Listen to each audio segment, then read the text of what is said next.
새해 첫 예배에 오신 여러분 사랑하고 축복합니다. 우리 옆 사람과 한번 인사하면 좋겠습니다. 새해 복 많이 받으십시오. 새해 복 많이 받으십시오. 축복합니다. 오늘 우리 하나님의 말씀은 고린도전서 10장 23절부터 33절 말씀 함께 읽겠습니다. 고린도전서 10장 23절부터 33절 말씀입니다. 우리 한 목소리로 같이 읽겠습니다. 시작. 모든 것이 가하나 모든 것이 유익한 것은 아니요 모든 것이 가하나 모든 것이 덕을 세우는 것은 아니니 누구든지 자기의 유익을 구하지 말고 남의 유익을 구하라.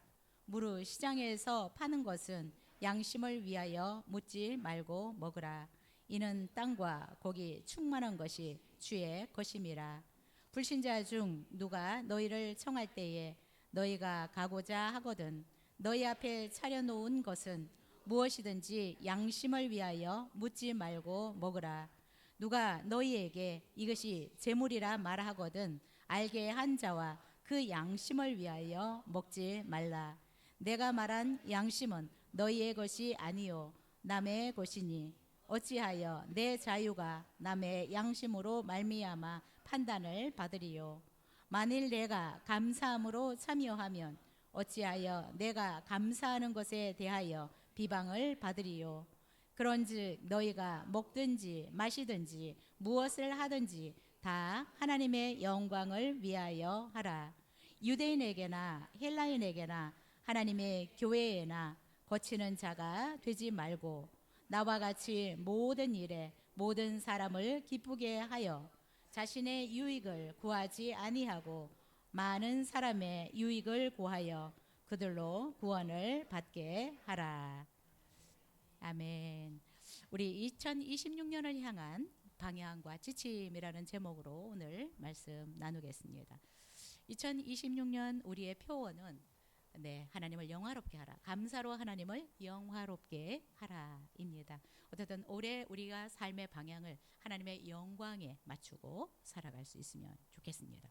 그래서 2026년을 향한 방향과 지침이라는 제목으로 오늘 말씀 전하려고 합니다. 두 사람이 같은 길을 걷고 있었습니다. 근데 한 사람은 시계를 보면서 걸었고 다른 한 사람은 나침반을 보면서 걸었습니다. 목적지는 아직 멀었는데 가는 길이 길고 험했습니다. 시계를 보고 걷는 사람은 계속 시계를 보면서 이렇게 말했습니다. 나는 지금 남들보다 늦은 것 같아. 저 사람은 나보다 훨씬 빨리 가네. 그래서 이 사람은 더 빨리 가기 위해서 지름길처럼 보이면 방향을 바꾸고 쉬어야 할 때 쉬지 않고 무리하여 걷고 달렸습니다. 자, 그런데 이상하게 아무리 빨리 가도 이 불안함은 사라지지 않았습니다. 자, 그런데 나침반을 보고 걷는 사람은 자주 멈춰서서 내가 가는 방향이 맞는지 확인을 하였습니다. 때로는 조금 돌아가는 것 같을 때도 있었고 또 속도가 나지 않은 것 같을 때도 있었습니다. 때론 다른 사람보다 뒤처지는 것 같은 것처럼 보일 때도 있었습니다. 그런데 이 사람은 크게 흔들리거나 불안하지 않았습니다. 왜냐하면 지금 자신이 가고 있는 방향이 맞다라는 것을 확인하면서 가고 있기 때문입니다. 여러분, 우리 인생은 속도보다 방향이 중요하다라는 것을 말씀하고 있습니다. 여러분, 2026년 365일의 인생 여행이 시작이 되었습니다. 여러분은 어떤 방법으로 인생 여행을 하려고 하십니까?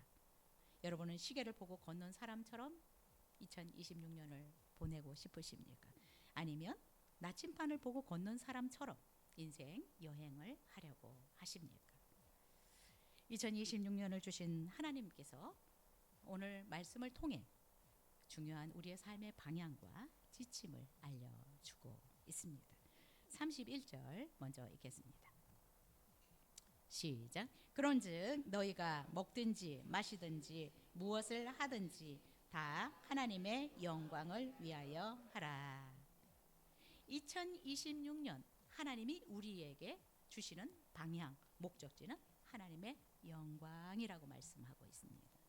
우리의 목적지, 우리의 삶의 방향은 하나님의 영광에 맞춰서 살아야 된다, 걸어야 된다라는 것입니다. 여러분, 우리가 2026년을 시작하면서 우리가 나갈 방향, 그리고 또 몇 가지 지침들을 오늘 본문을 통해서 우리에게 잘 가르쳐 주고 있습니다. 여러분, 우리가 인생 여행을 할 때, 또 어떤 지역을 여행할 때 우리는 분명히 목적지를 정합니다. 어디로 가는지 목적지를 분명히 잡고 나가면 가는 길이 조금 힘들고 때때로 험해도 참고 갈 수 있습니다. 왜냐하면 목적지가 분명하게 정해졌기 때문입니다. 그런데 목적지를 분명히 정하지 않으면 여러분, 사소한 일에도 마음이 흔들립니다. 그리고 작은 선택을 하는데도 갈등을 하게 됩니다. 그래서 우리가 어떤 목적지, 방향을 정확하게 잡고 가는 것이 굉장히 중요하다라는 것을 알 수 있습니다. 오늘 말씀은 바울이 우리에게 하고 있는데 우리 성도들의 삶 전체를 꿰뚫는 하나의 기준을 제시하는 말씀이다라고 볼 수 있습니다. 우리 신앙인의 삶의 목적지를 아주 분명하게 제시를 해주고 있습니다. 여러분, 2026년을 시작하면서 무엇을 위해서 살아야 되나, 어떻게 살아야 되나 라는 생각들을 하셨을 것이라고 생각이 됩니다. 그런데 오늘 31절 말씀을 통해서 우리의 목적지, 26년을 살아가는 우리의 방향을 어디에 맞추고 살아야 되는지를 분명하게 제시해 주고 있습니다. 31절 다시 읽겠습니다. 시작. 그런즉 너희가 먹든지 마시든지 무엇을 하든지 26년을 우리가 무엇을 바라보고 우리가 살아가야 되는지를 분명하게 말씀해 주고 있습니다. 이 구절은 오늘 우리가 읽었던 본문의 핵심 구절이라고 볼 수 있습니다. 뿐만 아니라 이 말씀은 바울의 삶을 관통하는 말씀이었습니다. 뿐만 아니라 하나님의 자녀된 우리의 삶의 핵심이 되어야 될 그런 말씀이라고 생각이 됩니다. 31절은 우리의 삶의 방향이 무엇을 향해야 하는지를 분명하게 말씀해 주고 있습니다. 여러분, 우리가 신앙생활을 하는데 신앙인이니까 이것은 해도 되고 저것은 안 해도 되고 이런 차원의 것이 아닙니다. 31절 말씀은 예수님을 통해서 구원받은 우리가 무엇을 위해서 살아야 하는지, 그 목적지가 어디인지, 우리의 방향은 어디인지를 분명하게 말씀해 주고 있습니다. 바울은 우리가 예배 드릴 때, 또 기도할 때, 아니면 정말 헌신하고 봉사할 때 하나님의 영광을 위해서 하라라고만 말하지 않습니다. 먹든지 마시든지 무엇을 하든지 다 하나님의 영광을 위해서 해야 된다. 우리의 삶 전체가 다 하나님의 영광이라는 이 목적을 향해서 살아야 된다라는 말씀입니다. 여러분, 먹든지 마시든지 무엇을 하든지 우리가 평범한 일상, 반복적으로 진행되는 우리의 모든 삶의 현장에서 하나님의 영광을 목적으로 삼고 살아야 된다라고 가르치고 있습니다. 여러분, 그러면 하나님의 영광을 위해서 산다는 것은 어떤 의미일까? 하나님의 영광을 위해서 산다. 우리가 막연할 수 있습니다. 여러분, 하나님의 영광을 위해서 산다라고 하는 것은 우리의 말이나 행동, 또는 우리 선택이나 결정, 또 우리의 일상과 반복되는 모든 습관을 통해서 하나님의 존재를 드러나게 해야 된다. 나의 삶을 통해서 하나님의 성품이 나타나게 해야 된다. 내 모든 일상, 모든 삶을 통해서 하나님을 높이는 삶이 되어야 된다라는 것입니다. 그래서 하나님의 영광을 위한 것은 이렇게 예배 드리는 것만 영광이 아니라, 기도 드릴 때만 아니라, 내가 주님을 위해서 뭔가 헌금을 하고 봉사할 때만 하나님의 영광을 위한 것이 아니라, 먹는 것도 하나님의 영광을 위해서, 잠잘 때도 하나님의 영광을 위해서, 모든 삶이 하나님의 영광을 위한 것이다 라는 것을 알고 우리가 2026년을 살아가면 좋겠습니다. 때때로 우리가 밥 먹기 싫을 때도 나는 하나님의 영광을 위해서 열심히 먹어야 돼. 너무 늦게까지 있지 말고 하나님의 영광을 위해서 또 내가 잠도 열심히 푹 자야 돼. 네, 이런 생각들을 하면 좋겠습니다. 우리가 선택하는 어떤 결정들도 어떤 것이 하나님이 더 기뻐하실까? 어떤 것이 정말 나를 통해서 하나님을 드러내는 결정이고 선택일까? 이렇게 생각하고 결정을 하면 좋겠습니다. 하나님의 영광을 드러내는 것은 결국 하나님은 영이셔서 안 보입니다. 그러나 우리를 통해서 하나님이 어떤 분인지를 보여주는 삶. 하나님의 성품이 하나님이 선하시고 하나님은 사랑이시다라고 하는데 그 하나님의 성품들을 다른 사람들이 알 길이 없습니다. 그러나 우리의 삶을 통해서 사랑하고 섬기고 친절하고 이런 모습을 보여주는 삶. 이것이 하나님의 영광을 드러내는 삶입니다. 결국 우리의 삶이 하나님을 하나님이 살아계시구나. 하나님이 저런 분이시겠구나. 라는 삶을 살아가는 자체가 하나님의 영광을 위한 삶이라고 볼 수 있습니다. 여러분, 우리의 삶이 하나님을 드러내고 하나님을 자랑하고 또 하나님을 모르는 사람들에게 하나님을 알게 하는 삶, 이것이 하나님을 영화롭게 하는 삶이다라는 것입니다. 여러분, 그러면 우리의 삶이 왜 하나님의 영광을 목적으로 삼고 살아야 되느냐? 우리가 교회에 오면 먹든지 마시든지 무엇을 하든 다 하나님의 영광을 위해서 하라고 하는데 왜 그러면 우리는 하나님의 영광을 목적으로 살아야 되는가? 내 영광, 내 만족, 내 기쁨을 위해서 살아서는 안 되는 것인가? 물론 이거는 따라오는 것이지만 하나님의 영광을 위한 것은 우리 인간을 창조하신 하나님의 창조 목적입니다. 성경에서 우리 인간을 창조하신 하나님의 목적이 우리를 통해서 하나님이 영화롭게 되고 또한 그분이 어떤 분이신지 우리를 통해서 드러내기 위함이다라고 말씀하셨습니다. 사실 우리는 그리스도의 대사들이다라고 얘기를 하고 그리스도의 편지다라고 얘기를 합니다. 안 믿는 자들에게는 우리가 하나님을 보여줄 수 있는 자들입니다. 이런 일들을 위해서 하나님이 우리를 창조하셨고 더 나아가서 우리를 하나님의 자녀로 부르셨습니다.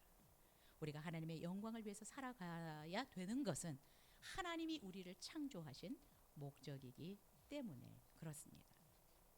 이사야 43장 7절에 보면 내가 내 영광을 위하여 창조한 자를 오게 하라. 그를 내가 지었고 그를 내가 만들었느니라. 하나님께서 우리를 하나님의 형상대로 지으신 것은 하나님의 영광을 위해서다. 하나님을 보여주고 하나님의 성품이 어떤지를 우리를 통해서 보여주시기 위해서. 그래서 하나님을 모르는 사람들이 우리의 삶의 모습을 통해서 하나님이 살아계시구나, 하나님이 이렇게 좋으신 분이구나 라는 것을 알도록 하기 위해서 우리를 창조하셨다라고 말씀합니다. 그래서 우리의 삶의 목적이 하나님의 영광을 위해서 살아가는 것입니다. 여러분, 우리가 하나님의 영광을 드러내는 것을 목적으로 할 때 그 삶은 단순히 저 사람 참 삶을 멋지게 살아간다라는 것이 아니라 창조의 목적대로 우리의 존재의 목적대로 살아가고 있다라는 것을 말씀하고 있습니다. 여러분, 구원받은 하나님의 자녀들은 하나님을 드러내는 것이 삶의 목적이 되어야 합니다. 우리가 이 세상 살아가면서 우리는 나 자신을 알리기 원하잖아요. 그렇죠? 이게 인간의 속성이에요. 바벨탑이 어때요? 높이 탑을 쌓아서 나를 세상에 알리고 싶은 것이 인간의 속성입니다. 그러나 구원받은 우리들은 특별히 우리를 통해서 내가 드러나고 내가 높임을 받고 내가 각광을 받는 것이 목적이 아니라 우리의 삶을 통해서 하나님을 드러내고 하나님이 높임을 받으시고 하나님께 영광을 돌리는 삶을 위해서입니다. 여러분, 그러면 하나님이 우리를 하나님의 영광을 위해서 살도록 하기 위해서 우리를 창조하셨다라고 하는데, 그러면 우리가 하나님의 영광을 위해서 사는데 우리에게는 아무런 유익이 없을까? 우리는 그냥 정말 이 하나님의 말씀에 너무 맹종하면서 그냥 하나님의 영광만을 위해서 그냥 살도록 만드셨나? 그것은 아니라고 생각이 듭니다. 하나님이 우리를 하나님의 영광의 통로로 삼으신 것은 결국은 하나님이 우리를 영광스럽게 하시기 위함입니다. 여러분, 우리가 하나님께 영광을 돌릴 때 하나님은 우리의 영광을 구하시고 있습니다. 그래서 예수님은 이렇게 말씀하셨습니다. 요한복음에서 나는 내 영광을 스스로 구하지 않는다. 왜냐하면 내 영광을 구해주시는 분이 있는데 바로 그분이 나를 보내신 하나님이다라고 말씀하고 있습니다. 여러분, 내가 내 영광을 구하려고 하면 그렇게 멋있지 않아요. 나 자신을 알리고 나 자신을 다른 사람들이 정말 인정해 주도록 하는 그것을 스스로 내가 한다면 그렇게 아름답지 않은 것 같습니다. 추해질 수 있습니다. 우리의 격이 더 떨어질 수 있습니다.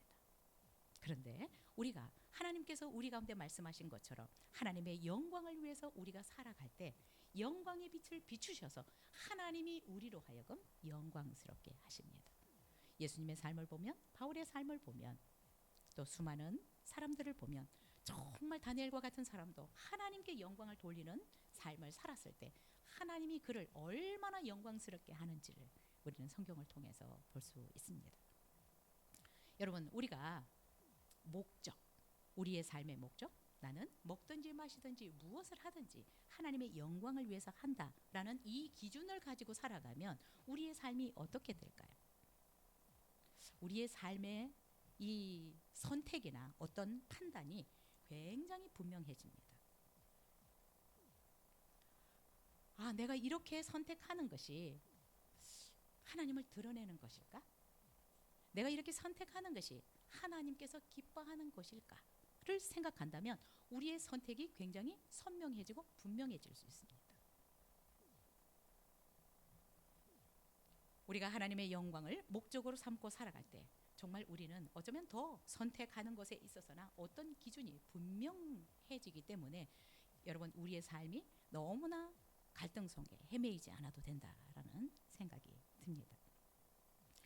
우리가 하나님의 영광을 위한 이 목적을 붙들고 살아간다면 우리가 어떤 상황에서도 앞에 사람처럼 흔들리지 않고 분별하며 살 수 있다라고 생각이 듭니다. 뿐만 아니라 우리가 하나님의 영광을 목적으로 살아간다면 우리의 삶이 저는 거룩해진다라고 생각이 됩니다. 내 조그마한 이익들이 아니라 정말 하나님의 영광을 위해서 산다라는 목적을 가지고 살아간다면 우리의 삶이 거룩해진다. 그래서 우리의 말과 행동들이 다른 사람에게 좋은 영향을 미칠 수 있다라는 생각이 됩니다. 다른 말로 다른 사람을 유익하게 하는 삶을 살아갈 수 있다. 그래서 우리의 삶을 통해서 사람을 살리고 우리의 삶을 통해서 공동체를 살리는 삶으로 연결될 수 있다라고 생각이 됩니다. 여러분, 우리가 계속 이기적인 생각들, 내 뭔가를 추구해 나갈 때 그곳은 참 시끄럽습니다. 왜요? 조그마한 하나도 내가 손해보지 않아야 되기 때문에 그렇습니다. 세상은 조그마한 것 하나도 손해보려고 하지 않습니다. 그런데 성경은 오히려 내가 손해를 보라고 다른 사람을 유익하게 하는 삶을 살라라고 말씀하고 있습니다. 그것은 하나님이 우리의 삶을 보장해 주실 것을 약속하고 있는 것이라고 저는 생각이 듭니다. 자, 마지막으로 우리가 하나님의 영광을 목적으로 살아갈 때 여러분, 이 세상의 어떤 성공과 이 세상 사람들로부터의 인정, 또 나의 어떤 풍요만을 위해서 살아가는 것은 이 세상이 끝입니다. 이 세상이 조금 알아주면, 부자면. 그러나 하나님의 영광을 목적으로 열심히 일을 하고 돈을 벌고 살았다면 이것은 이 세상에서 끝나는 것이 아니라 하나님 앞에서 영광스럽게 되는 데까지 연결될 수 있습니다. 여러분, 그래서 잘 안 될 수 있지만 밥을 먹으면서 하나님의 영광을 위해서 먹습니다. 잠을 잘 때도 제가 하나님의 영광을 위해서 잡니다. 아버지, 내가 이 작은 거 흘러보내지만 하나님의 영광을 위해서 합니다. 목적을 여러분, 우리가 자꾸 되뇌이는 거 되게 중요합니다. 그래서 우리가 목표를 세워놓고 매일 그것을 읽으라고 얘기를 합니다. 조영규 목사님 그러시더라고요. 써놓고 계속해서 읽는데요. 여러분, 하나님의 영광을 위해서 2026년은 나는 살아간다. 여러분, 이러한 삶들은 그냥 이 세상에서의 삶으로 끝나는 것이 아니라 하나님 나라까지 연결될 것이고, 또한 정말 하나님의 영광을 위해서 살아가면 하나님께서 우리를 분명히 영광스럽게 할 것이라고 믿습니다. 성경의 수많은 사람들을 보면 정말 하나님의 영광을 위해서 자신의 어떤 이익을 구하지 않고 영광을 위해서 살았던 사람들은 그들이 상상할 수 없을 만큼 영광스럽게 했습니다. 여러분, 2026년 우리의 삶의 목표가 하나님의 영광이었으면 좋겠습니다. 그래서 정말 이 땅에서의 삶으로 끝나는, 인정받고 조금 가진 이런 것으로 살아가는 것이 아니라 하나님 앞에서 상급으로 연결되고, 또 하나님께서 이 땅에서도 영광스럽게 해주시는 그러한 삶이 꼭 되었으면 좋겠습니다. 자, 우리 그러면 하나님께서 우리에게 이렇게 방향, 목적지를 정해주시고 어떻게 우리 삶의 지침들을 말씀하고 있는지 23절, 24절 보시겠습니다. 시작. 모든 것이 가하나 모든 것이 가하나 모든 것이 덕을 세우는 것이 아니니 누구든지 유익을 구하지 말고 남의 유익을 구하라. 여러분, 우리가 하나님의 영광을 목적으로 삼았다면 남의 유익을 먼저 생각하라. 남의 유익을 먼저 생각하라. 우리 삶의 지침들입니다. 라고 말씀하고 있습니다. 우리는 매일 무엇을 먹지? 어떤 말을 해야 될까? 어떤 결정을 내려야 될까? 계속 선택하고 결정해야 합니다. 저 주부들도 아유 다음 끼는 뭘 먹지? 사업하시는 분들도 이제는 뭐 다음에 뭘 하지? 뭐 공부하는 학생들도 뭐 다음에는 어떤 자격증을 따지? 네, 이런 매일 이런 결정을 선택을 해야 합니다. 여러분, 이렇게 이런 것들이 굉장히 사소한 일처럼 보일 수 있지만 사실은 하루, 한 달, 1년을 만들어가는 중요한 결정들입니다. 바울은 내가 먼저가 아니라 다른 사람에게 유익한지를 먼저 생각하라라고 가르치고 있습니다. 내가 생각하는 것, 내가 결정하는 것, 내가 하려고 하는 것, 내가 하려고 하는 말, 내가 하려고 하는 행동, 이것이 내 유익이 아니라 다른 사람에게 유익한가? 이것을 먼저 생각해라. 하나님의 영광을 위한 사람들의 삶의 지침으로 23절, 24절을 주고 있습니다. 그러면서 이렇게 얘기합니다. 우리는 모든 것을 할 수 있다. 모든 것이 다 가하다. 그러나 모든 것이 유익한 것은 아니다. 여러분, 우리가 이제 성인이 되면 뭐 자유롭게 내가 어떤 것이든 내 마음대로 선택할 수 있습니다. 여기서 모든 것이 가다라고 하는 것은 모든 것을 선택할 수 있다. 모든 것이 허용되어 있다라는 의미입니다. 선택의 자유가 모든 사람에게는 있다라는 것입니다. 그러나 이 자유가 나에게뿐만 아니라 다른 모든 사람에게 유익한 것은 아닐 수 있다라고 얘기하고 있습니다. 우리에게 주어진 자유가 유익하게 하는 것이 아닐 수 있다. 그래서 결국 내가 하려고 하는 것, 내가 어떤 선택이나 결정을 잘 해야 된다라는 것입니다.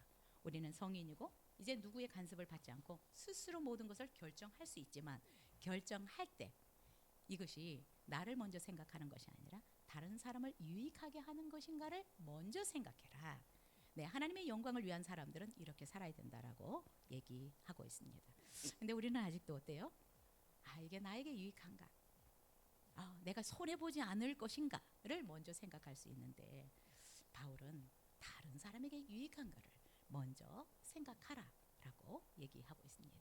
이 고린도 교회도 개인적인 성향이 굉장히 강했습니다. 그래서 어쩌면 다른 사람을 생각하는 것보다 내가 먼저, 나를 먼저 생각하는 그런 경향이 강했을 것이라고 생각이 듭니다. 지금 시대도 우리 아이들도 보면 굉장히 개인적인 성향이 강합니다. 옛날에 우리는 과자를 사도 다 나눠 먹었지만 지금은 보면 딱 자기만 친구들 얼마 전에도 이제 4명이 남자애들이 가는데 붕어빵을 사더라고요. 네, 한 해만 돈이 있었는데 한 해만 샀어. 근데 자기만 먹어. 나눠줄 수 있는데 이 문화가 이렇게 바뀌었나라는 생각이 들어요.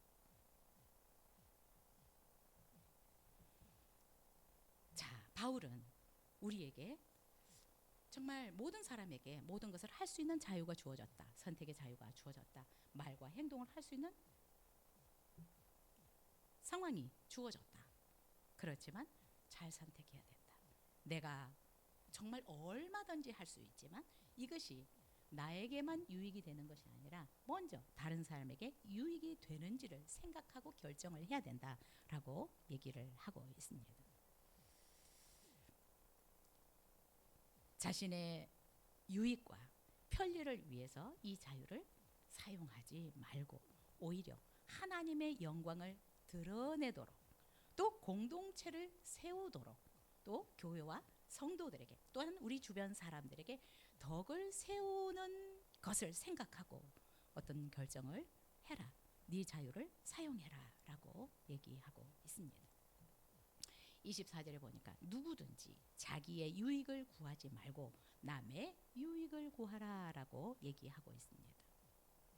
여기서 유익이라고 하는 말은 도움이 된다, 살린다 라는 뜻이 있습니다. 누구든지 자기에게 도움이 되는 이것만을 생각하지 말고 다른 사람을 돕고 살리는데 써라 라고 24절에서 말씀하십니다. 바울이 지금 남의 유익을 구하라 라고 하는 것은 무조건 그냥 참아라. 너 손해보지 않게 해라. 늘 손해보며 살아라. 자기 의견을 그냥 없애라 라는 이런 의미가 아닙니다. 다른 사람에게 유익이 되도록 해라 라고 하는 것은 내가 할 수 있는 어떤 선택들이 있지만 다른 사람의 믿음, 다른 사람의 어떤 유익을 위해서 내가 선택할 수 있는 이 선택권을 사용해라 라고 얘기하고 있습니다. 그래서 여러분, 우리의 행동이 나만의 유익만을 위한 것이 아니라 다른 사람의 믿음을 살리고 또 영적으로 자라나는 것을 생각하고 행동해야 된다라는 것입니다. 우리는 근데 참 우리 중심적이어서 이 생각 자체가 나 중심으로 돌아가고 있기 때문에 참 다른 사람을 이렇게 생각한다는 것이 쉽지 않은 것 같아요.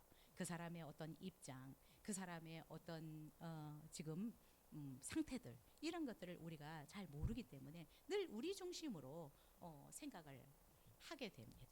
그러나 바울은 우리에게 어떤 선택을 하고 결정을 할 때 다른 사람을 좀 먼저 생각하고 결정해라 라고 얘기하고 있습니다. 참 우리 속성 안에 이런 것들이 많이 없는데 특히 그리스도인들에게 하나님을 믿는 자들에게는 이렇게 살아야 된다라는 것을 지침으로 주고 있습니다. 여러분, 우리가 결정하는 어떤 것들이 다른 사람에게 도움이 되고 다른 사람에게 유익이 되고 더 나아가서 그들을 영적으로 살리는 것을 위해서 뭔가를 결정하고 선택하는 것을 2026년은 노력해 보면 좋겠습니다. 한번 생각해서 이것이 이 사람에게 유익이 되나? 이런 거를 한번 생각을 하고 나가면 좋겠습니다. 여러분, 이 말씀은 다른 사람의 유익을 먼저 구하라라고 하는 것은 꼭 교회 공동체에만 국한되어서 생각할 부분은 아닙니다. 여러분, 가정 공동체에서도 정말 가족 공동체에서도 굉장히 이기적인 사람들도 있잖아요. 그렇죠? 다 있어요. 가정마다 다 있어요. 우리도 7남매지만 있어요. 그러나 가족 공동체에서도 이렇게 자기의 유익만을 구하는 사람들이 있지만 이제 우리는 이 가족 공동체 내에서도 다른 사람의 유익을 생각할 줄 아는 성숙한 그리스도인들이 되어야 된다라고 생각이 듭니다. 여러분, 직장에서도 마찬가지입니다. 세상 사람들 굉장히 이기적이고 그렇죠? 작은 것 하나 손해 보려고 하지 않아요. 그런데 바울은 꼭 교회에서만 아니라 가정에서도 직장이나 사회에서도 또 나와 관계를 맺는 모든 사람들 속에서 이런 삶을 살라고 우리에게 가르쳐주고 있습니다. 좀 어려울지 모르겠어요. 우리도 아직 수준이 잘 안 돼서 나도 손해보고 싶지 않은 마음들이 있기 때문에 그러나 노력하면 좋겠습니다. 생각하고 살면 좋겠습니다. 어쨌든 하나님의 영광을 위해서라면 내가 작은 것 포기할 줄 알고 다른 사람에게 양보할 줄 알아야 된다라는 것을 우리가 잊지 않고 이 새해를 출발하면서 이런 마음을 가지고 출발하면 좋겠습니다. 여러분, 왜 우리가 이 작은 것을 자꾸 양보하고 또 어떻든 다른 사람에게 유익하도록 해야 되느냐 하면 우리의 부르심은 하나님의 영광을 위해서 부름을 받았기 때문에 그렇습니다.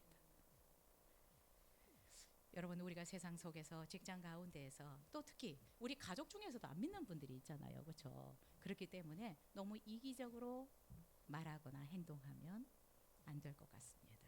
그래서 교회뿐만 아니라 가정에서도 안 믿는 거기도 세상이에요. 그렇죠?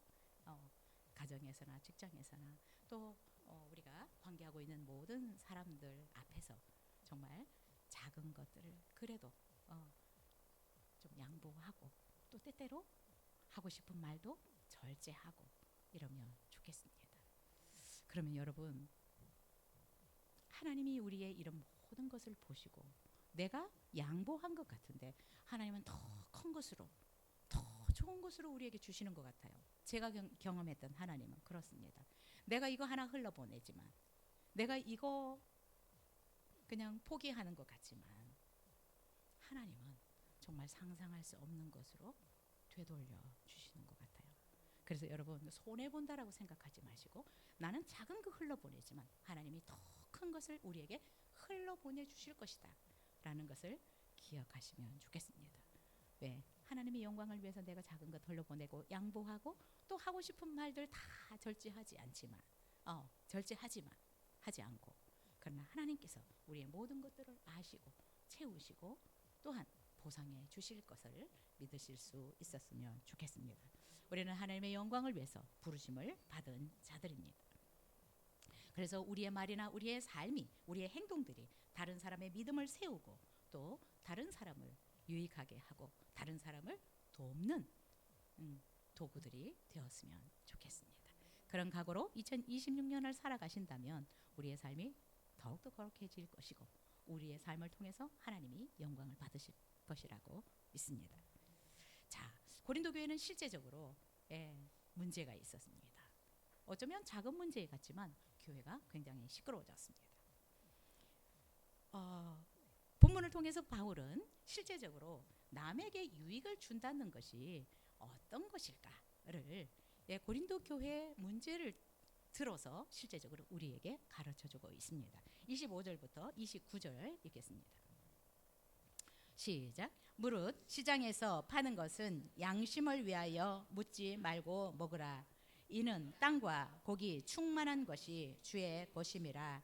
불신자 중 누가 너희를 청할 때에 너희가 가고자 하거든 너희 앞에 차려놓은 것은 무엇이든지 양심을 위하여 묻지 말고 먹으라. 누가 너희에게 이것이 재물이라 말하거든 알게 한 자와 그 양심을 위하여 먹지 말라. 내가 말한 양심은 너희의 것이 아니요 남의 것이니 어찌하여 내 자주가 남의 양심으로 말미암아 판단을 받으리요. 네, 고린도 교회에서 문제가 된 음식이 있는데 우상에게 바쳐졌던 이 고기를 먹는 것에 대한 것입니다. 이 고린도 지역은 우상 숭배가 그냥 일상인 도시였습니다. 그래서 매일같이 신전에서 제사가 드려졌는데 이 제사에서 대부분 동물을 우상에게 제물로 바쳤습니다. 그래서 시장에 나와서 팔리고 있는 고기가 대부분은 다 제물로 바쳐졌던 그런 고기입니다. 자, 그런데 이 고린도 교회는 어떤 사람들이 있을까요? 유대인들도 있고 이방인들이 있을 수 있습니다. 그래서 이 두 사람 사이에 충돌이 일어나는 것입니다. 유대인들은 어때요? 유대인 출신 신자들은 우상에게 바쳐졌던 고기를 먹는 것은 우상 숭배에 동참하는 것으로 인식했기 때문에 이것은 절대로 먹어서는 안 된다라고 생각하고 있습니다. 그런데 이방인들, 고린도 지역 사람들, 이 이방인 출신의 신자들, 성도들은 우상은 아무것도 아니다. 그리고 고기는 그냥 고기 아니냐. 그냥 하나님께 감사하고 먹으면 되는 거 아니냐라고 생각을 했습니다. 그래서 이 두 사이에 충돌이 일어날 수 있는 것입니다. 이것이 교회의 이슈가 될 수 있고 문제가 되었던 것입니다. 자, 바울은 이 부분에 대해서 분명하게 우리에게 답을 주고 있습니다. 자, 음식이라고 하는 거, 고기라고 하는 이것은 이 고기를 먹었기 때문에 하나님 앞에 갈 수 있고 안 먹었기 갈 수 없고 고기를 안 먹었기 때문에 갈 수 없는 것이 아니다. 이 고기는 우리가 하나님 앞에 가는 데는 아무런 문제가 되지 않는다. 사실 그래요, 그렇죠? 우리가 하나님 앞에 가는 것은 예수를 믿느냐 안 믿느냐이지, 우상에게 바쳤던 고기를 먹었느냐 안 먹었느냐로 하나님 앞에 설 수 있고 설 수 없는 것이 아니다라는 것을 우리에게 얘기를 해주고 있습니다. 그리고 이 고기를 우상에게 바쳐졌던 고기라고 할지라도 이 고기를 먹는 자체는 우상 숭배에 참여하는 것이 아니다라고 얘기를 해주고 있습니다. 근데 우리 안에 찜찜한 것은 있잖아요. 우상에게 바쳐졌던 것. 그런데 바울은 이렇게 얘기를 합니다. 네, 그 고린도에서 팔고 있는 대부분의 고기가 우상에게 바쳐졌던 거기 때문에 그냥 그러려니 하고 그냥 묻지 말고 먹어라. 묻지 말고 먹어라. 근데 만약에 불신자가 안 믿는 사람이 이방인이겠죠, 그렇죠? 또 예수님을 안 믿는 불신자가 너를 집에 초대했는데 고기를 내놨어. 그러면 그냥 묻지 말고 먹으라는 거예요. 그런데 초대를 해놓고 그 사람이 이 사람에게 알려주는 거예요. 이거는 우상에게 바쳐졌던 고기라고. 이것은 뭐예요? 어쩌면 유대인 출신의 사람일 수도 있어요. 그럼 왜 주는지 모르지만, 그런데 이거는 우상에게 바쳐졌던 고기라고 얘기를 해주면 먹지 말라는 거예요. 왜? 이 사람은 그 우상에게 바쳐졌던 고기에 대해서 찜찜한 마음을 갖고 있다는 거예요. 네. 그러면 이 사람이 말해준 이것은 지금 양심이 이것은 먹어서는 안 된다라고 지금 생각하고 있어서 그 얘기를 해주는 거니까 이거는 먹지 말아라 라고 지금 얘기를 해주고 있습니다. 무슨 말입니까? 나는 먹을 수 있어. 이 고기를 먹을 수 있지만 이 사람이 찜찜이하고 저 사람이 저걸 먹네. 성도가 이렇게 오해하고 시험을 받을 것 같으면 먹지 말라는 거예요. 그래서 나는 충분히 먹을 수 있어. 아무렇지도 않다라고 생각을 하지만 이 사람이 시험에 들지 않도록 하기 위해서는 먹지 말아라라는 것입니다. 여러분, 우리가 행동을 할 때 꼭 우상의 제물뿐만 아니라 우리의 말이나 행동들이 그래, 나는 자유해.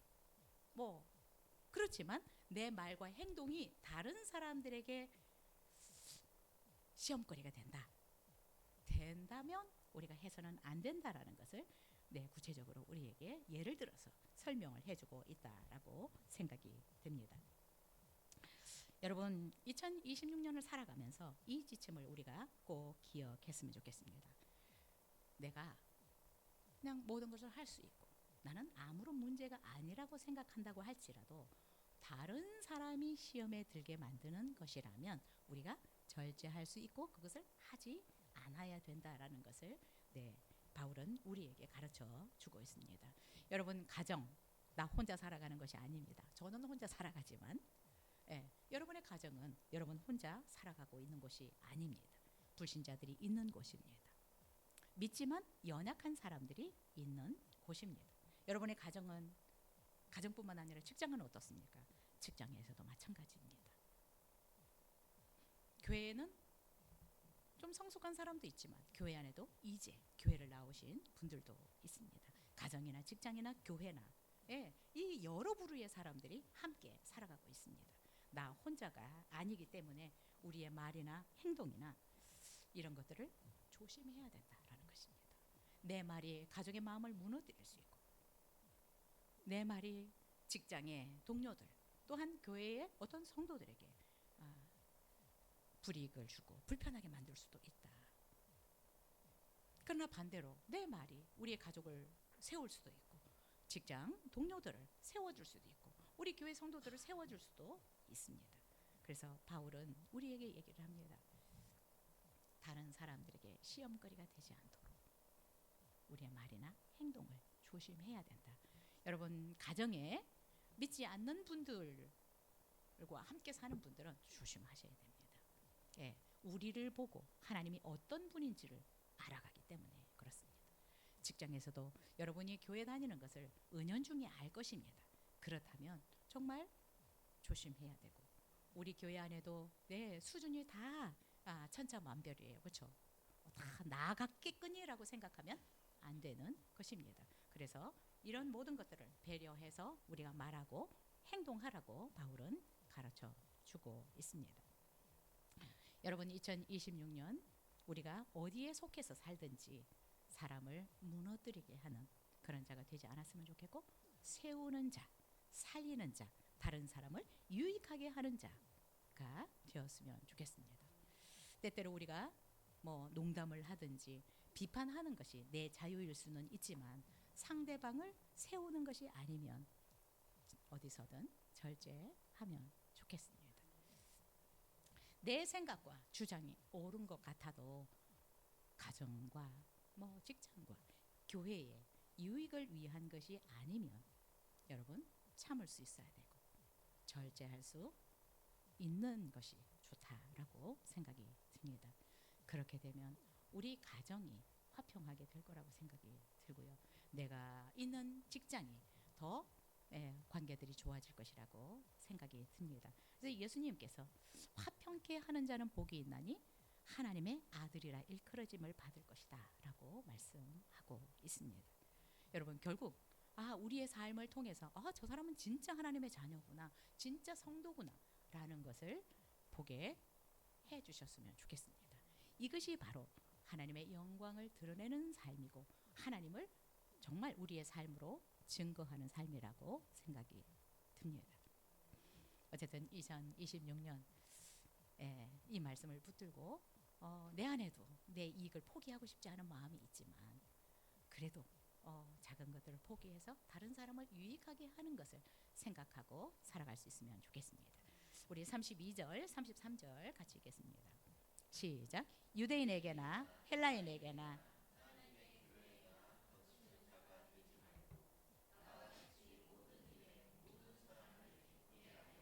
자신의 유익을 구하지 아니하고 많은 사람의 유익을 구하여 그들로 구원을 받게 하라.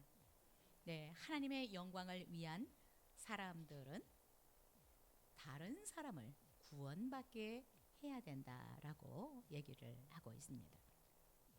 바울은 교회 안에서만 아니라 모든 사람에게 거치는 자가 되어서는 안 된다라고 얘기를 하고 있습니다. 자, 그런데 여기에서 세 부류의 사람을 지금 얘기하고 있습니다. 누구에게 거치는 자가 되지 말라라고 얘기를 하냐면 유대인에게나 헬라인에게나 하나님의 교회에서 거치는 자가 되어서는 안 된다라고 얘기하고 있습니다. 여기 유대인들은 어떤 사람이겠어요? 율법과 전통에 민감한 사람들이다.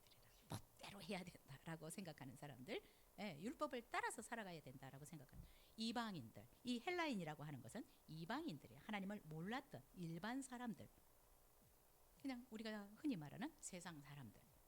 자, 그리고 하나님의 교회라고 하는 것은 믿음 생활을 하고 있는 성도들을 말하고 있습니다. 우리는 이렇게 유대인이나 뭐 세상 사람들이나 교회 안에 모든 사람들에게 거치는 자가 되어서는 안 된다라고 얘기하고 있습니다. 거치는 자라고 하는 것은 다른 사람에게 불쾌감을 주는 것, 기분을 상하게 하는 이것을 의미하는 것이 아니라 복음으로 나아오는 길을 막는 말과 행동을 해서는 안 된다라는 것입니다. 자, 유대인들도 굉장히 강한 전통들을 가지고 있어요. 그래서 우리가 비판하기 쉽습니다. 그렇죠? 헬라인들, 이방 세상 사람들, 네, 그냥 자기 중심으로 삶을 살아갑니다.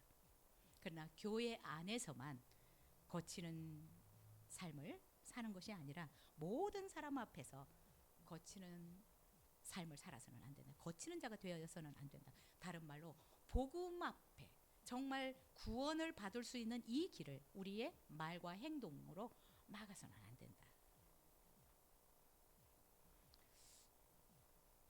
저도 우리 언니랑 이렇게 막 변론하고 논쟁했을 때가 있었어요. 대학교 때. 언니를 안타까워서 천주교에 다니니까 거기는 인정이 안 돼서.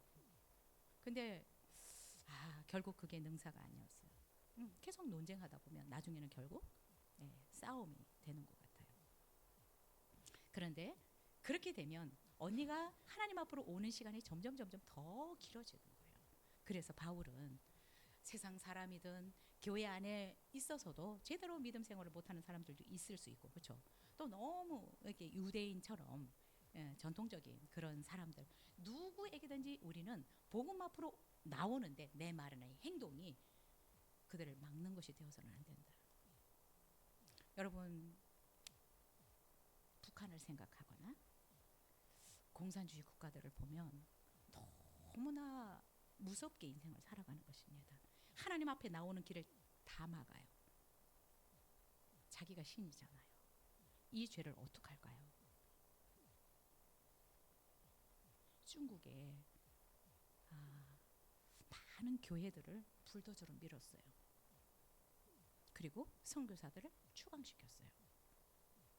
하나님 앞에 나가는 길들을 이들이 인간적인 자기의 어떤 권력으로 막고 있습니다. 이 죄를 어떻게 할까? 여러분, 혹시 우리의 말과 우리의 행동이 내 가족을 하나님 앞으로 나오는데 지체시키면 이게 방해가 되면 안 된다라는 것을 얘기하고 있습니다. 예, 특히 멀리 있는 사람들에게 내가 방해거리가 되는 것이 아니라 우리 언니처럼 가까이에 있으니까 내 말이 방해가 될 수 있습니다. 그래서 논쟁을 피하고 계속해서 기도하다 보니까 언니가 내가 니네 교회 가면 안 되냐 라고 얘기를 하더라고요. 여러분, 올해 목표, 내가 어디서든 복음 앞으로 오는 정말 영생 얻고 구원을 얻는데 방해거리가 되어서는 안 된다. 여러분, 우리 가족들이 나를 보고 하나님을 알게 되고요. 나를 보고 믿고 싶은 마음들이 생길 수 있습니다. 어쨌든 올해 가족 안 믿는 분들이 있다면 내가 선교사다. 그래서 오늘 바울이 우리에게 가르쳐주고 있는 이 말씀들을 잘 기억하고 살아가면 좋겠습니다. 어쨌든 한 영혼을 구원하려면 내가 손해를 봐야 돼. 네. 우리 32절 33절 다시 한번 읽겠습니다. 시작. 유대인에게나 헬라인에게나 하나님의 교회에나 거치는 자가 되지 말고 나와 같이 모든 일에 모든 사람을 기쁘게 하여 자신의 유익을 구하지 아니하고 많은 사람의 유익을 구하여 그들로 구원을 받게 하라. 우리의 유익을 구하지 않고 다른 사람의 유익을 구해서 결국 그들이 복음 앞으로 구원을 받게 해야 된다라고 가르치고 있습니다. 한 영혼을 하나님께로 돌아오게 하는 것, 이것은 바울의 삶의 목표였습니다. 어찌하든 내가 하나님 앞에서 내 이름이 지어질지라도 유대인들이 구원받았으면 좋겠다라는 고백을 바울은 했습니다. 바울의 삶의 목표는 자신의 기쁨이 아니고 자신의 영광이 아니라 사람들이 구원을 받는 데 있었습니다. 그래서 이 일을 위해서라면 모든 것을 배설물처럼 여기고 모든 고난, 모든 고통을 참을 수 있었다라고 고백하고 있습니다. 그래서 나와 같이, 바울이 우리에게 이렇게 합니다. 나와 같이 모든 일에 모든 사람을 기쁘게 해라. 어떻든 그들을 주님께로 인도하려면 그 사람들을 기쁘게 해야 된다. 그래서 우리 자신의 유익을 구하지 말고 다른 사람의 유익을 구해서 그들이 구원을 받게 해야 된다라고 얘기하고 있습니다. 여러분, 2026년을 출발하면서 오늘 이 말씀을 마음에 잘 새기고 출발했으면 좋겠습니다. 우리를 하나님의 영광의 통로로 우리를 삼으셨는데 우리를 통해서 정말 복음이 전달될 수 있었으면 좋겠고, 또 우리를 통해서 다른 사람을 유익하게 하고 또 살리는 그런 2026년이 되었으면 좋겠습니다. 그러면 우리들의 삶은 하나님께서 보장하실 것이라고 생각이 들고요. 우리가 온전히 하나님의 영광을 구할 때 하나님께서 전적으로 우리를 영광스럽게 해주실 것이라고 믿습니다. 어쨌든 올 한 해 여러분의 삶을 통해서 많은 사람들이, 주변의 가족들이, 또 직장 동료가 하나님께로 나아올 수 있게 되기를 축복합니다. 기도하겠습니다. 우리